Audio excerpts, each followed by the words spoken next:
মানুষকে কষ্ট দেওয়ার জন্য আজকের এই অবরোধ নয়। স্থানীয় প্রশাসন বিশেষত আগামীকাল আমরা ডিএম এর কাছে যাচ্ছি। ডিএম সাহেবের কাছে যাওয়ার আগে আমরা প্রতিবাদটা এখানে জানিয়ে রাখলাম।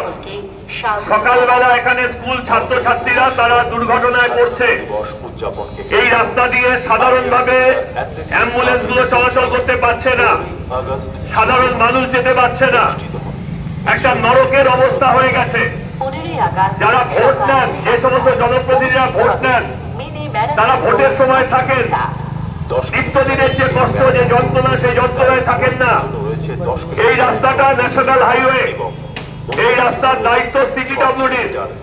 সিপিডব্লিউডি কে জেলা প্রশাসনের পক্ষ থেকে যেভাবে কথা বলে রাস্তাটা সংস্কার করানো দরকার, সেই কাজ তারা করছেন না।